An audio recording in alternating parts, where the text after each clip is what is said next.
চান্দুবি উৎসৱ আমি ইতিমধ্যে প্ৰস্তুতি ৮০% সমাপ্ত কৰিছোঁ।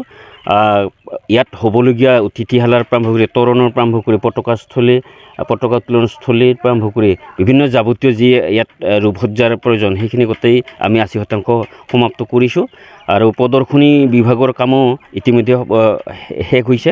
প্ৰদৰ্শনী বিভাগত ইতিমধ্যে আমি এই বিষয়বস্তুখিনি সামৰি লৈছোঁ যে জনগোষ্ঠীয় কলা সংস্কৃতি বিষয়বস্তু ইয়াত উপস্থাপন কৰা হ'ব। ইয়াৰ বাহিৰেও বস্ত্ৰমেলা এখন প্ৰদৰ্শনী বিভাগত থাকিব। এই বিষয়বস্তুখিনি ইয়াত সামৰা হৈছে।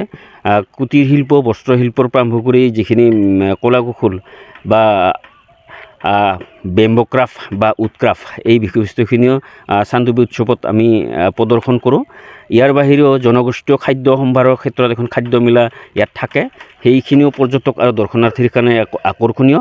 জনগোষ্ঠীয় খাদ্য সম্ভাৰ যিহেতু অসমৰ বা ভাৰতৰ এটা সমাদৃত খাদ্য, গতিকে ইয়াত পৰ্যটক আৰু দৰ্শনাৰ্থীৰ কাৰণে সুবিধাৰ কাৰণে আমি সেই ব্যৱস্থাটো ৰাখিছোঁ।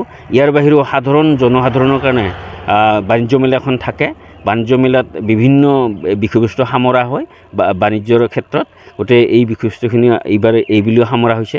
ইয়াৰ বাহিৰেও চান্দুবি উৎসৱত আমি অশ্বৰ আৰোহণ, নৌকা বিহাৰ, তুঙিঘৰ আৰোহণ এই বিষয়বস্তুখিনি ইয়াত ব্যৱস্থা কৰা হৈছে। আৰু ইয়াত চান্দুবি উৎসৱত দৰ্শনাৰ্থীসকলৰ সুবিধাৰ কাৰণে আমি এখন বৃহৎ পাৰ্কিং প্লেচ নিৰ্মাণ কৰি থকা হৈছে।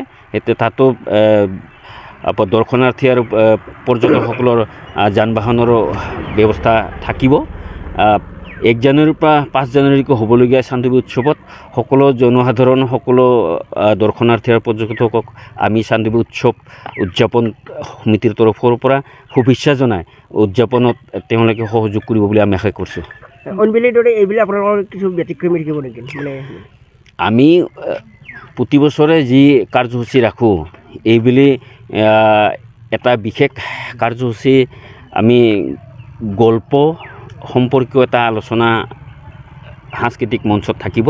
সাংস্কৃতিক মঞ্চত যিহেতু জনগোষ্ঠীয় নৃত্য প্ৰদৰ্শনৰ জৰিয়তে অসমৰ অন্যান্য জনগোষ্ঠীয় নৃত্য প্ৰদৰ্শনৰ ব্যৱস্থা থাকে, সেইখিনি এইবুলিও আমি ব্যৱস্থা ৰাখিছোঁ। ব্যতিক্ৰমী এইখিনিয়ে যে আলোচনা চক্ৰ প্ৰতি বছৰে ৰখাৰ দৰে এইবাৰ গল্পৰ জৰিয়তে, গল্প আৰু কবিতাৰ জৰিয়তে আমি এটা অনুষ্ঠান এইবাৰ ৰখাৰ ব্যৱস্থা কৰিছোঁ।